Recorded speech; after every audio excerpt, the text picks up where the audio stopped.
If you ever got out of a Volkswagen Golf feeling you could do with a bit more space, the answer is right here in the chiselled form of the Golf SV.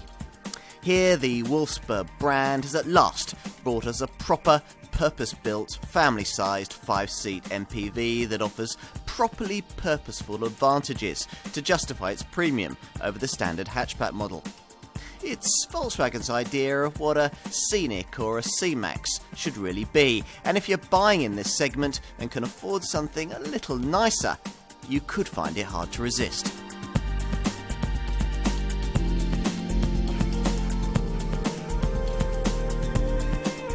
Designing an MPV people carrier needs to amount to more than just raising the roof height of a conventional family hatchback and giving it a different badge. Volkswagen knows that now, after a sobering experience with their slow-selling Golf Plus model, launched in 2005 and updated in 2010. That car was supposed to be the brand's answer to 5-seat people carriers like Renault Scenic and Ford C-Max, contenders that were successful because they were properly developed to offer families significantly more. Constrained by restrictive, old-fashioned, turn-of-the-century underpinnings, the disappointing Golf Plus couldn't deliver that kind of proposition. Its replacement, though, certainly can. Welcome to the Golf SV. The SV moniker stands for sports van, a name the importers here understandably didn't much like, hence its shortening to a couple of simple letters. True, some utilitarian MPVs are little more than refurbished vans, Volkswagen's own Caddy Life model, for example. This one, though, is a long way from being an LCV. By the same token, it also sits some distance from sportiness. What buyers do get, though, at last from Volkswagen, is a proper 5-seat compact MPV in the Scenic or C-Max mould that borrows from its conventional Golf stablemate, but thanks to the high-tech flexibility of the group's clever modern-day MQB platform, doesn't now have to sit on that car's restricted wheelbase. It's freer, in other words, to do its own thing, just as, after purchase, Volkswagen hopes potential buyers will be. The niche here is an admittedly narrow one. If a standard Golf isn't enough, but you still want something pretty compact, the Volkswagen brand can already sell you their straightforward Golf Estate, their 7-seater Touran small people mover, or the van-derived Caddy Life MPV I mentioned earlier.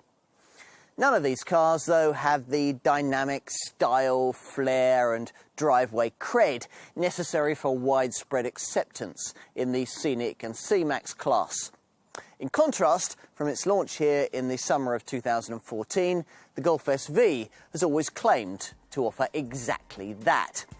It's still not the largest car of its kind, but claims to be the classiest. Let's put it to the test.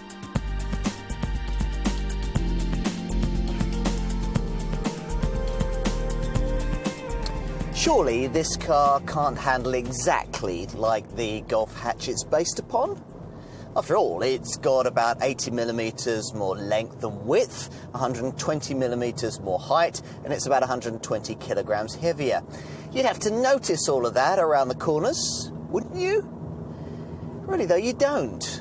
I'm not saying there's no difference at all. You do get a touch more body roll through the tighter bends, but in truth, it's not terribly significant. Or perhaps it's just that your mind is distracted from the issue by the surprisingly sharp way that this SV turns into the bends. Now, credit for this goes to a standard XDS electronic differential lock that automatically brakes the inner wheel through each tight curve just before it loses traction, sharpening turn-in and firing you from bend to bend. The rival Ford C-Max uses a similar system and overall remains a slightly more rewarding steer, though the differences aren't great. In fact, they're not very noticeable at all if you're able to stretch to one of the more powerful SV variants that can, at extra cost, be ordered with a DCC dynamic chassis control system that aims to very effectively deal with that touch of extra body roll I mentioned. Now, DCC offers specifically tuned sport and comfort options depending on how you want to drive. Modes that you select from the driver profile selection system that you'll find on all but the most basically trimmed versions of this car. Another welcome feature borrowed from the ordinary Golf. Without the DCC ride control package, this profile selection setup's 4 standard settings, these are Eco, Sport, Normal and Individual, merely allow you to alter throttle response, steering feel, air conditioning efficiency, and on automatic models, gear shift timings. Still, even this is enough to change the character of your Golf SV to better suit the mood that you're in and the road that you're on. The other thing that fundamentally changes the character of this car is something over which owners will have less control. As it has with more ordinary versions of this Golf, Volkswagen, a little meanly, has decided to save a few pennies by equipping all mainstream versions with an old-tech torsion beam suspension setup that can give you a bit of a fidgety ride at low speeds over poor surfaces. Now, to avoid this and get a proper modern multi-link system, like the one that you'd find across the range in, say, a rival Ford C-Max, you have to stretch to the very pokiest petrol or diesel Golf SV variants. That's a little disappointing, but the engine range on offer isn't. The 2 power plants I just referred to, the only ones that you can order with that DCC ride control system, offer 150 PS. Buyers choosing between either a 2-litre TDI diesel or a 1.4-litre TSI petrol unit. Now, with a pair, I'd always go for the diesel, primarily because you don't have to have it in a pricey top GT trim level that forces you into a car with an unnecessarily firm suspension setup. In any case, the 2-litre TDI isn't even much slower than its direct petrol equivalent, the 9.2 second 0 to 62 mile an hour showing less than half a second tardier. Both cars max out at 132 miles an hour. Most Golf SV customers, though, won't need that kind of performance. Volkswagen tells us that nearly all of them plump for the 110 PS version of its trusty 1.6-litre TDI diesel. That's the variant I'm trying here. You can see why it's so popular, that unit offering a persuasive blend of decently perky performance and 70 miles to the gallon efficiency. In one of these, you can expect 62 miles an hour from rest to occupy 11.3 seconds en route to 119 miles an hour, though I should point out that these are figures only just superior to those returned by the 90 PS version of this same engine. The other power plant choices are all petrol-driven and continue the all-turbo theme. A couple of 1.2-litre TSI units prop up the range, respectively developing either 85 or 110 PS. Personally, I'd avoid these. The feebler variant, which takes over 13 seconds to get to 62 miles an hour, will quickly run out of puff when your Golf SV is heavily loaded.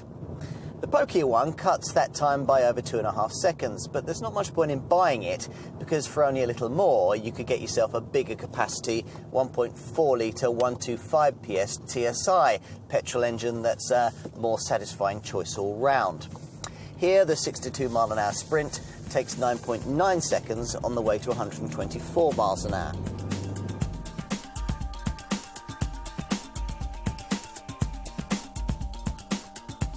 If you want to please your Volkswagen salesperson, tell them that this car looks like a Golf. That is, after all, just the point, given that the last thing the stylists wanted was the high-roofed Toy Town awkwardness of the old Golf Plus. Though this car is just as tall, its proportions are far more carefully considered, with aesthetic tricks like a glasshouse extending fifth side window and bonnet lengthening creases, preserving the smartly conservative look of Volkswagen's best-selling family hatch. I also like these so-called winglets, struts in the lower area of the bumper that act like small wings, framing the middle air intake and the fog lights. Moving round the car, your eyes follow a strong character shoulder line that runs through the door handles and culminates in aerodynamically optimised two-part rear tail lamps.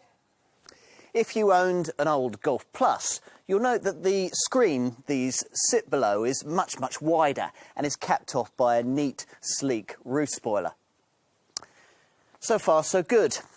The important part, though, as ever, is the bit you can't see. In this case, the high-tech MQB modular transverse matrix chassis that's transformed the way that Volkswagen's developers could go about designing this car. Its Golf Plus predecessor had to cope with the restrictions of exactly the same wheelbase as an ordinary Golf hatch, thanks to a fixed floor plan the Wolfsburg spanner men couldn't tamper with. The 7th generation Golf model's far more modern MQB underpinnings are very different, their flexibility enabling the wheelbase of this car to grow by 50mm over that of its standard hatch counterpart. Now that's made all the difference, both to the looks and to the practicality and space that you can expect once inside. Let me start to try and paint that picture for you. In terms of overall size, what we've ended up with is an inevitably bigger car than the old Golf Plus, though interestingly the height is pretty much the same. We've also got ourselves a car that sits plumb in the middle of the 7th generation Golf body style lineup, with a 4.34 metre total length that makes an SV 83mm longer than the ordinary hatch, but 224mm shorter than a Golf Estate. So, enough with the stats. What does it all mean? Well, a very practical car indeed is the short answer. Some of the motoring magazines have moaned that this SV doesn't have quite as much luggage space as its direct rivals, but that's a bit misleading, as it's a comment that applies to a seats-folded total cargo configuration you'll hardly ever use. In terms of the standard boot, that thing that you'll use every day, the capacity that this Volkswagen can offer is actually class-leading. 590 litres with this neat sliding rear bench pushed right forward, which is 30% more than a Golf hatch can offer and only a fraction less than you'd get in a Golf Estate. Now, even if you need to use that bench for adults and activate the 180mm of travel that it offers going backwards, there's still 500 litres available. That's 76 litres more than a comparably configured version of the old Golf Plus, and importantly, significantly more than you get in a Ford C-Max. It's a decently shaped and very usable cargo area too, thanks to a repositionable boot floor that can be set to various heights, including one flush to a boot lip designed to be accessibly close to the ground. The flexibility continues once you fold this backrest forward, something that's possible to do in a 40-20-40 configuration that's very useful if all you want to do is poke long items like skis through from the boot. Completion of the folding process, though, reveals a disappointment, namely the lack of the kind of flexibility that you get at this point in a rival Scenic or C-Max, both of which allow for the rear bench to be tumbled forward and, if necessary, totally removed. If you've owned either of those two competitors, you may also notice the point I alluded to earlier, namely that the seats folded capacity that you get from this Golf SV is less. The 1,520 litre total figure around 15% less than you get in a C-Max and around 20% less than you could expect in a Scenic. If removal van ramifications matter to you, then that might be an issue.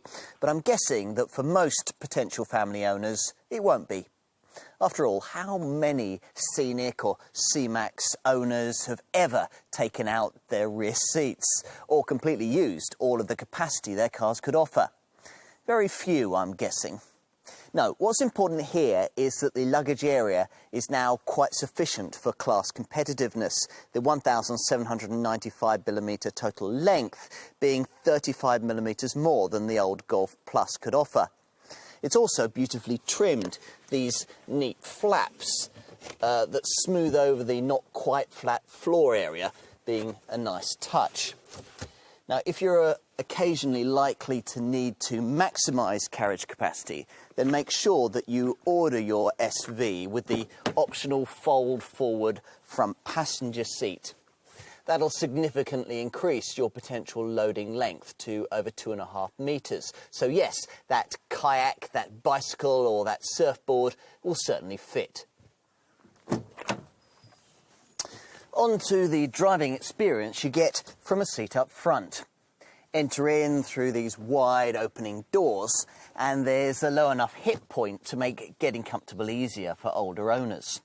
That's despite the fact that in proper MPV style, you do sit a little higher up here than you would in a Golf hatch or Estate. I'm guessing that the slightly more commanding view of the road ahead that this provides will be a major SV selling point. And behind the wheel?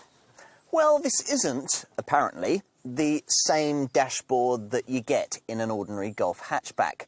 But you'd never know that, primarily because all of the elements embedded into it are exactly the same. This is, of course, no bad thing, and the design with its soft touch finishes, its classy gloss black inlays and clear instruments you view through a sculpted 3-spoke leather-trimmed steering wheel remains class-leading, certainly far nicer and more upmarket than you'd get in a rival Ford or Renault. The quality of the materials used is better and build quality from the Wolfsburg factory more solid, this being one of the relatively few compact Volkswagen models still actually built in Germany. True, you could say that this cabin lacks the high-tech ambience of, say, a rival Citroën C4 Picasso, but that's not to say it doesn't have its sophisticated touches. Take the Bluetooth-compatible infotainment touchscreen system, controlled from a display either 5.8 inches in size, as here, or 8 inches in size. If you specify the Discover satellite navigation system as an option, you'll get the 8-inch one. Now, it can work with a neat proximity sensor touch system that hides certain menus or controls until your finger's near the screen, at which point they suddenly appear ready to be operated. As for practicality, well, yes, that's been well thought through too. There's this centre armrest with its integrated storage compartment. You've got the usual couple of cup holders with a retaining strap next to them. There's a storage bin in the upper part of the dashboard, provided you don't order the optional Dynaudio sound system, and properly sized door bins, capable of holding a 1.5 litre bottle or two in the front, and a 1 litre one back there in the rear. Not quite so well shaped are these rather small under-seat drawers. There's also a compartment by the steering column, a lidded box in front of the gear lever, and an air-conditioned glove box, the size of which is slightly constrained by the CD player within it. And in the rear, well, it's true that in a rival Scenic, a C-Max or a C4 Picasso, you've the option of taking out the middle seat to free up more space for the two outer passengers. That's not an option here. But then, how often would you really want it to be? Of more significance for me is the fact that if you're a middle seat occupant back here, your legroom will be considerably inhibited by this prominent fixed transmission tunnel, something that seems rather superfluous on what is, after all, a front-wheel drive car. On the positive side, most models get these useful fold-out seat-back tables. Plus, more importantly, headroom's good and can be improved by the included seat reclining function. Likewise, your legroom can be similarly enhanced to almost limousine levels by the fact that this rear bench can be slid backwards and forwards throughout a travel of 180 millimetres. Lovely.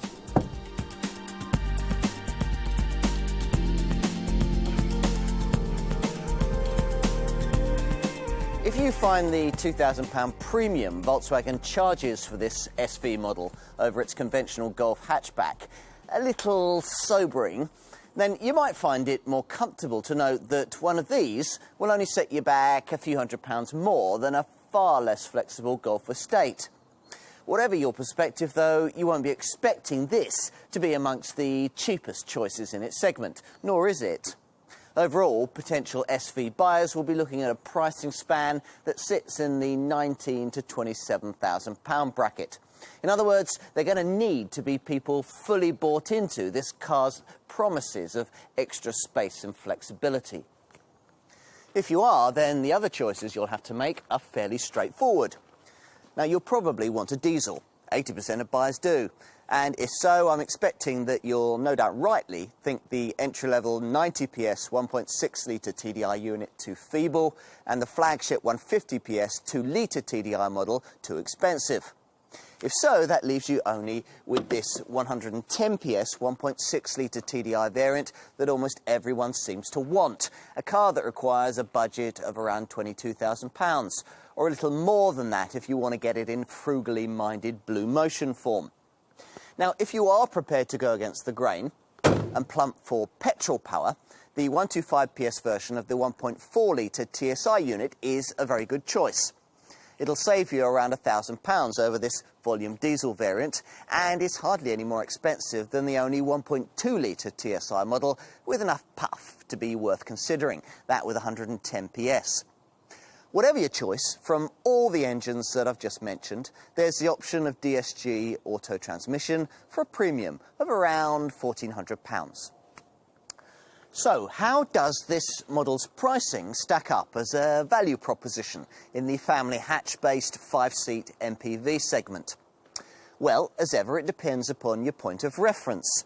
If that happens to be a car like Fiat's 500L, well, you'll save around 20% over the cost of an SV. But then the Fiat is 25% smaller inside and has a feebler range of engines. No, you really need to compare apples with apples, or to get away from that analogy, this Volkswagen against the 3 market segment leaders it was primarily designed to shape up against: Ford's C-Max, Citroen's C4 Picasso and Renault Scenic. Now, of this trio, you might feel inclined to dismiss the Renault first. After all, it costs similar money to this SV and relies heavily on the standard provision of satellite navigation to offset the fact that, despite several facelifts, it's a very old design. 2 better choices, you might think, are the C-Max and the C4 Picasso. Now, both are relatively fresh to market and both seem apparently better value, undercutting their typical direct Golf SV equivalents by anything between £1,000 and £2,000, depending on the model that you're looking at. Against that, though, you've got to consider this Volkswagen's extra quality, marginally lower running costs, and the slightly bigger boot it offers, with all the seats in place. Are there other directly comparable cars you could realistically consider in this corner of the market? Well, the answer is no, not really. The Mercedes B-Class is a similar sort of product, but is slightly smaller inside and requires another £2,000 model for model over the cost of an equivalent Golf SV. It's probably also worth me pointing out that for Golf SV money, Volkswagen also offers its 7-seat Touran model, though that's an older design with slightly higher running costs. Ultimately, as usual, it'll all come down to your personal priorities. If, having looked carefully at those priorities, you conclude that it is this Volkswagen that you really want, then there are a few decisions to make. First, how much do you prioritise driving dynamics? If that's key for you, remember that only the priciest top 150 PS petrol and diesel variants get a proper high-tech multi-link suspension setup. All other SV models must make do with an old-tech torsion beam system, which isn't quite as responsive and can get a bit fidgety at lower speeds on poorer surfaces. Perhaps an even bigger issue, though, is the fact that it's only these 2 pricey variants that can be ordered with the brand's excellent DCC dynamic chassis control system that enables you to tweak the ride to suit the kind of driving that you're doing. Now, this adds an extra comfort mode to the driver profile selection system that's fitted to all but entry-level trim SV variants. Without DCC, the driver profile package can only alter throttle and steering response, or when on automatic models it alters gear shift timing too. Adding DCC to it properly completes the whole thing. Overall, what I'm saying is that if you can afford either a 1.4 TSI 150 PS or a 2-litre TDI 150 PS Golf SV variant, you'll get more driving experience options. But then I'm guessing that most potential buyers won't care very much about that. What I'd thoroughly advise against is opting for a model at the top of the trim hierarchy. That runs from S through SE to GT. GT, you see, gives you unnecessarily stiff suspension that really doesn't suit the car and isn't really worth the extra money, given that SE variants like this one offer everything you really need, including niceties like 16-inch alloy wheels, auto headlamps and wipers, and a leather-trimmed 3-spoke multifunction steering wheel. You also get basics like an alarm and a 12-volt boot-mounted socket that are surprisingly omitted from basic S spec. Mind you, that entry-level trim is otherwise pretty comprehensive, provided you've accepted that those cheapest S variants do without the cleverer safety stuff and the driver profile selection system that I mentioned earlier. What you do get on every model is the 5.8-inch composition media colour touchscreen, via which you can access an 8-speaker DAB radio, Bluetooth phone connectivity, and various ways to connect in things like iPods and SD cards. There's also a display in the middle of the instrument cluster that'll give you eco-driving tips, for example, advising you not to touch the accelerator on startup, and to shut the windows if the standard climatic semi-automatic air conditioning is on. This air conditioning, by the way, also cools the glove box to keep your chocolate bars and Coke cans from surrendering to the heat, while other key across-the-board features include roof rails, an electronic parking brake with an auto hold function that stops you from drifting backwards on uphill junctions, a multifunction computer, electric mirrors, and a variable height boot floor, under which you'll get a space-saver rear wheel. Or at least you will if you don't choose the frugally minded Blue Motion variant. In an attempt to save an inconsequential few kilos, this fobs buyers off with one of those awful tyre repair kits instead.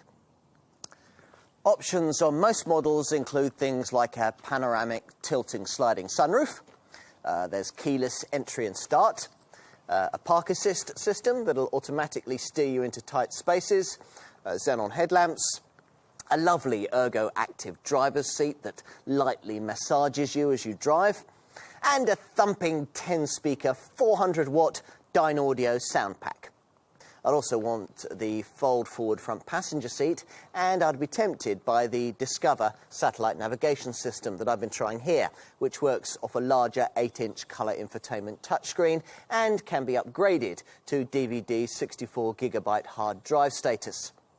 You can also pay extra for high beam assist headlights that automatically dip themselves in the face of oncoming traffic, and a lane assist feature that stops dozy drivers from veering out of their lanes on the highway, and is packaged with a clever side scan blind spot monitor that stops you from dangerously pulling out to overtake in front of another car, and can even detect approaching traffic when you're backing out of a parking space. Talking of safety, well, I mentioned earlier that to really complete this car in that regard, you need to avoid entry-level S trim. Even that, though, gives you 5-star Euro NCAP standards of safety thanks to twin front, side and curtain airbags, plus a driver's knee bag.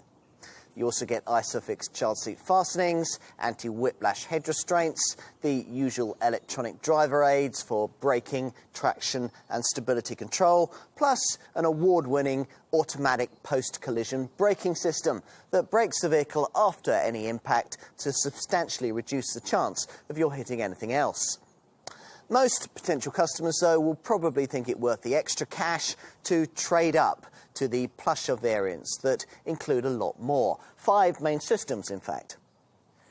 First, there's a driver alert setup that monitors your driving reactions as you travel and, if necessary, prompts you to stop for a restorative coffee, which is useful for conceivably you might find your attention wandering on a longer trip when using the adaptive cruise control system, able to automatically adapt your highway speed to that of the surrounding traffic, if necessary, even slowing you to a standstill and starting you off again.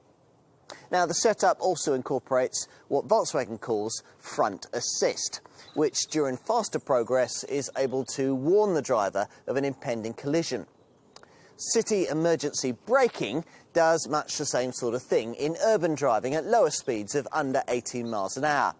Either way, if an accident looks likely, the driver will be warned. If no response is forthcoming, the car will then automatically brake itself to reduce the severity of any resulting accident. Once you have passed that point of no return and an accident is almost inevitable, a clever pre-crash preventative occupant protection system instantly clicks in, pre-tensioning your seatbelt while automatically closing the windows and, if fitted, the electric sunroof to give you the best chance of surviving the coming impact.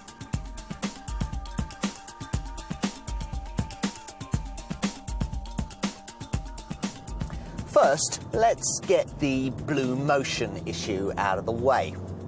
All Golf SV models use so-called blue motion technology, which means that they come with brake energy regeneration, which reclaims energy that would otherwise be lost under braking. And they get a start-stop system that cuts the engine when you don't need it, stuck in traffic or waiting at the lights. There is, though, only one fully fledged proper blue motion model, which goes several steps further in pursuit of ultimate efficiency. Now, it's based on the volume 1.6-litre TDI 110 diesel engine and gets lower suspension, low rolling resistance tyres and a sleeker front end, courtesy of a modified radiator grille and air intake.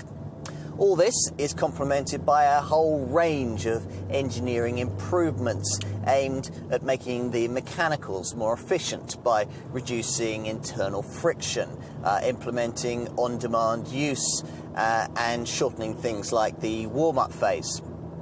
There are weight-saving measures too, though amongst these is the irritating deletion of the space-saver spare wheel in lieu of a fiddly tyre repair kit. That last issue might put me off ordering my Golf SV in full blue motion guise. Well, that and this eco variant's slight price premium. On the other hand, though, it's difficult to argue with the running cost improvements that ordering this frugally focused model will bring.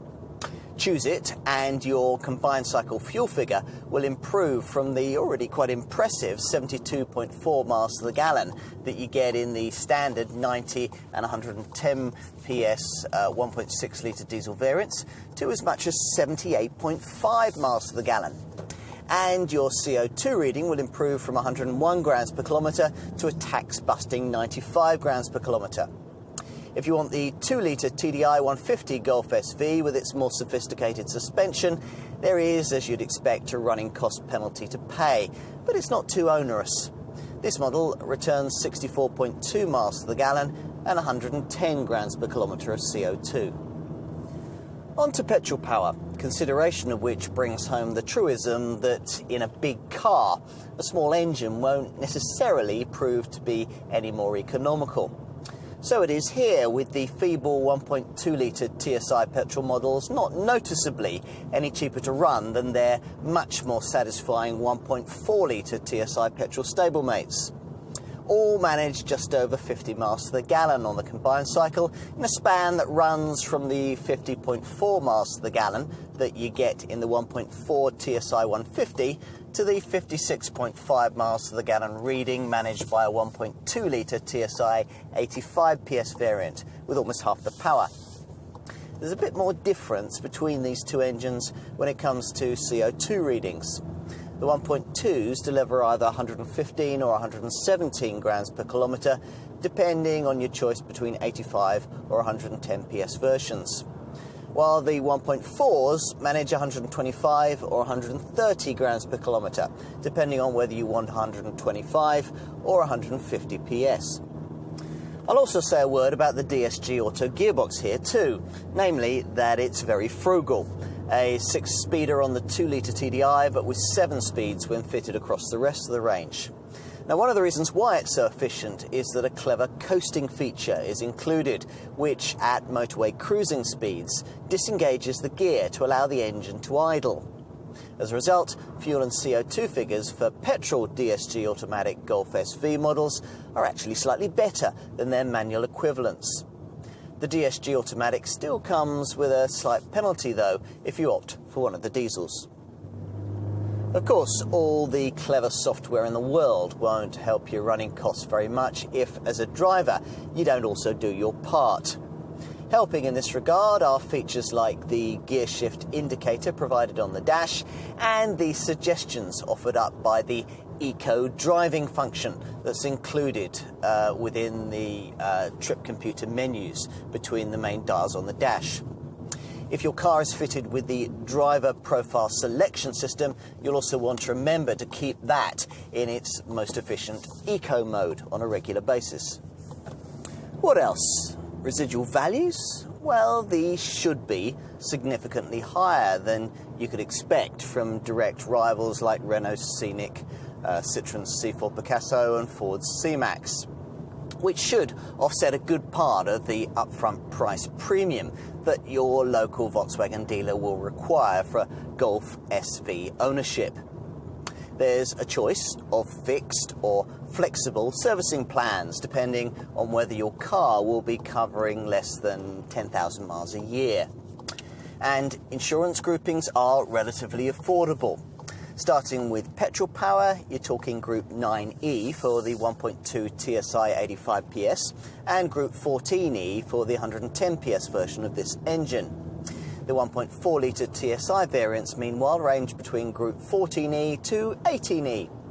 Onto diesels. The volume 1.6 litre TDI models are either 11E or 13E, but if you go for a 2 litre TDI variant, that of course rises to either 17E or 19E. There's a 3-year, 60,000 mile warranty.